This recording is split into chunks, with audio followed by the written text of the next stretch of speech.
skies for you.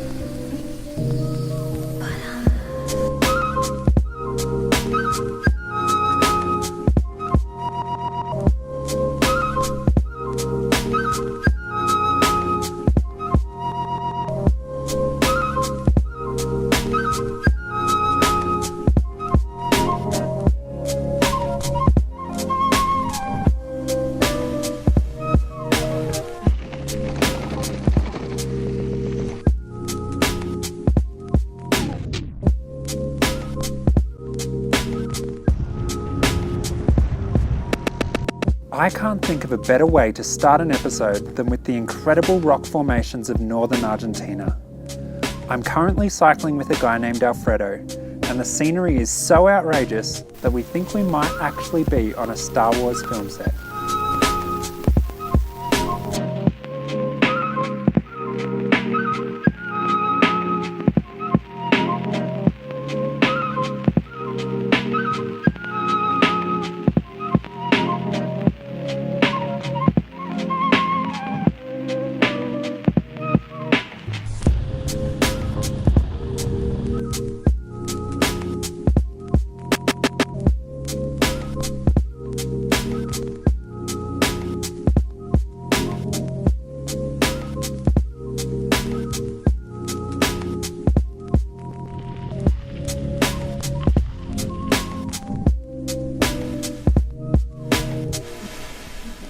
We're currently at 4,000 meters and we think it's going to be a bit fresh tonight, so Alfredo is just asking whether we can stay here for the night.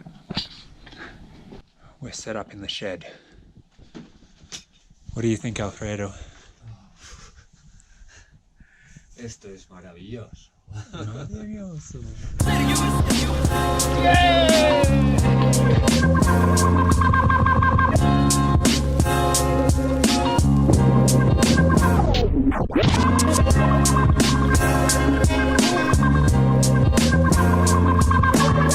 I'm at about 4,500 meters now and I just feel unfit.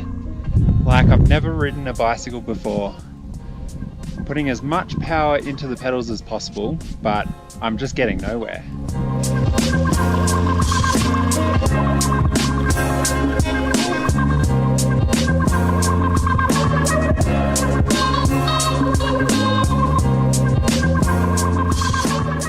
Right now, my brain just isn't working properly. I feel like I'm drunk, but without the confidence. Swerving all over the road. I just can't think straight. This altitude thing, it's hard.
Over the next few days, Alfredo and I will complete the 300-kilometer route to Chile.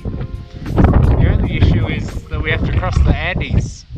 So we've got a couple of passes all around 4,500 meters. The first pass has been absolutely brutal. We've had crazy winds, and as soon as a bit of dirt is picked up off the road, it's like someone shooting a sandblaster at you.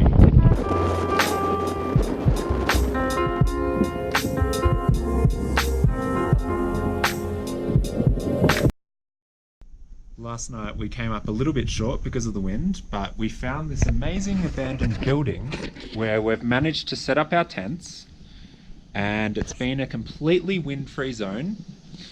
I'm just cooking some breakfast at the moment. There's some oats and some coffee.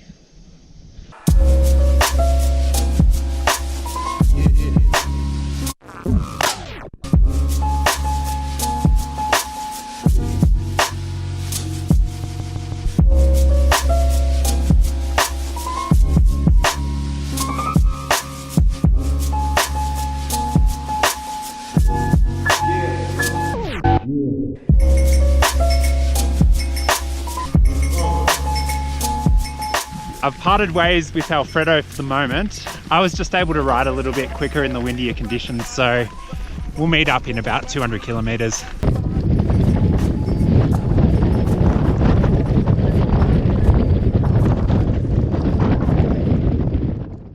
Because the Argentinian border post is so far away from the nearest town, they provide free accommodation for travelers. Let's take a quick look. So inside we have a fully optioned kitchen, we have a bathroom, and heading around the corner here we have a room with a whole bunch of beds. They say humans are social animals, they can't live alone. What? Paved roads? That's a surprise. I tell you, instead of feeling alone in a group, it's better to have real solitude all by yourself.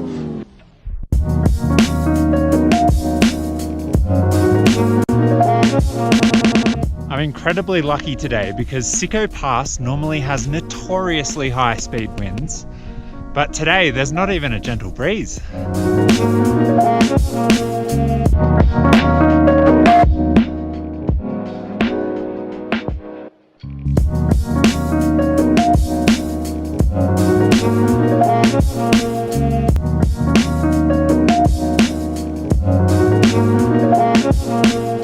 I think you'll agree that the Chilean side of the Andes is more picturesque.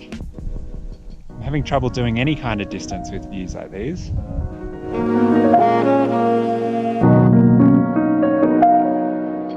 it doesn't matter if I'm there or not, right? You were just afraid they'd abandon you. So you abandoned them. After 5 or 6 days above 4,000 meters, Distance yourself. I'm actually feeling good at altitude. I have no signs of dizziness, and I feel just as strong riding the bike as if I was at about 2,000 meters.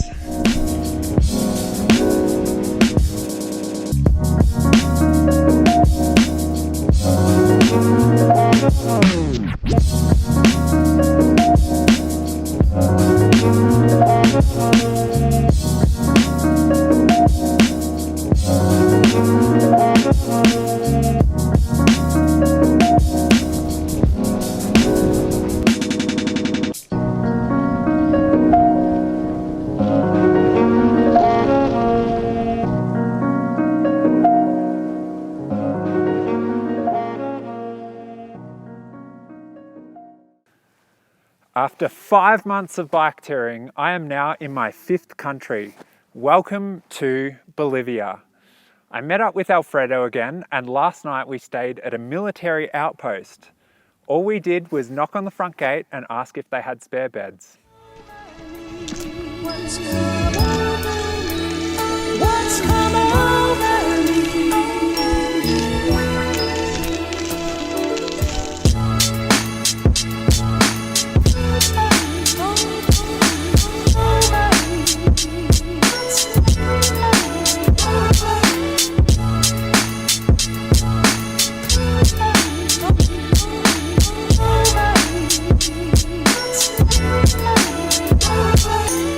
Southwest of Bolivia has got to be the world's harshest wilderness region.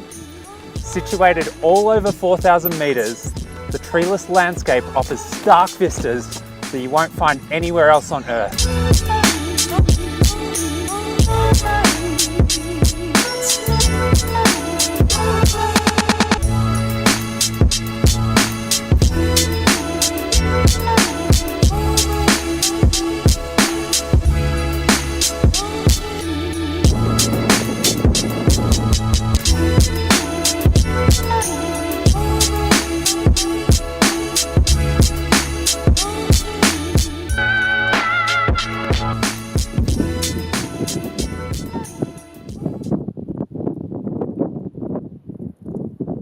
Nice to meet you. Nice Thanks to for meet you. sharing your life with me.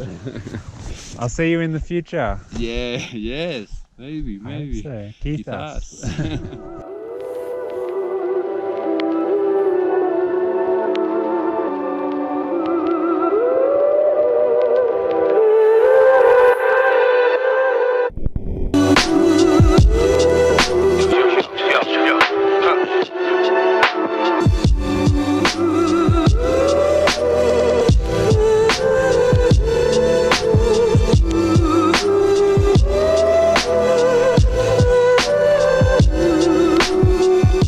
Despite all the pushing, it's been so nice on this track, just because there's no four-wheel drives getting about.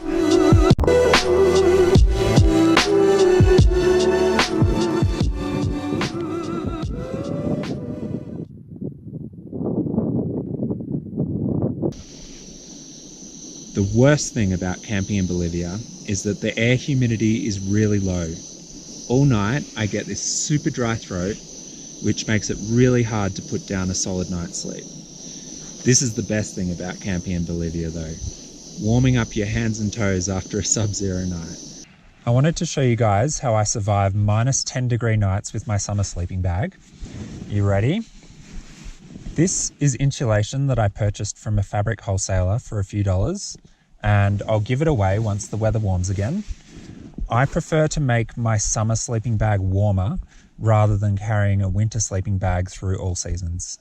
My sleeping mat is also suitable for cold conditions. It's insulated, but it also has 2 separate air chambers, which stops the cold air from the ground from circulating to the surface of the mat.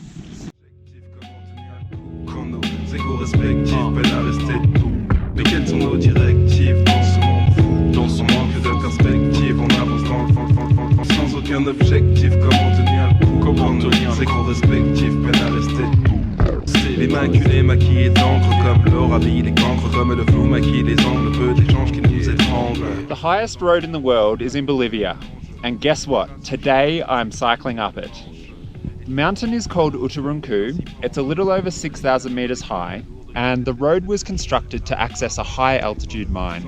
Un assemblage de mots malgré les mal sont créés la quintessence correcte et décent. I've been losing some sleep worrying about the things that I can't control, like how my body's going to feel at 6,000 meters and whether the weather is going to thwart my plans of getting to the top.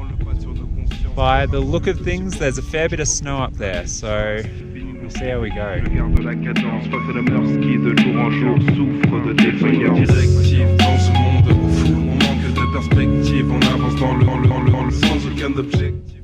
I've just switched to walking shoes because the surface is way too loose to ride and the gradient's getting really steep. The road is far rockier and sandier than I could have imagined. Bleeding a lot of time right now.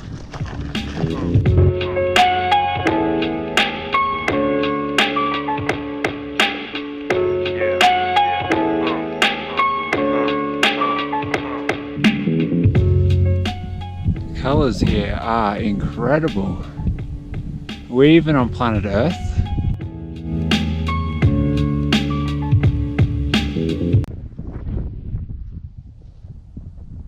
That's the highest road in the world, 5,800 meters. There's less than 50% oxygen up here, but I don't actually feel too bad. I guess I've adapted quite well to the high altitudes of Bolivia.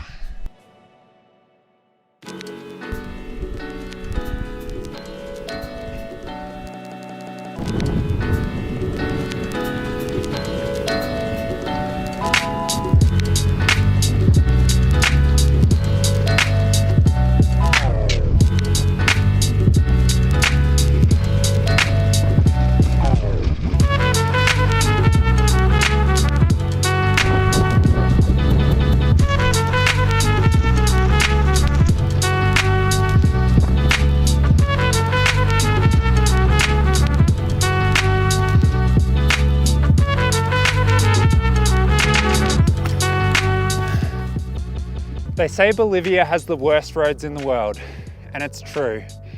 They're positively terrible, especially the back roads.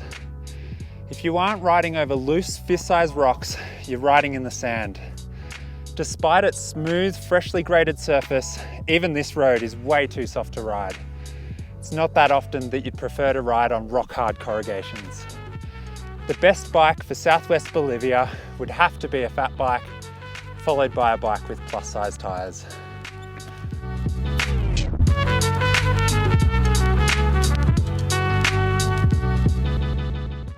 I'm currently in Uyuni and will next be taking on the world's largest salt flat. But if you enjoyed watching me ride through those wild landscapes, make sure to give this video a thumbs up. And if you would like to watch my monthly videos for my bike ride to Alaska, make sure to hit that subscribe button. Ciao.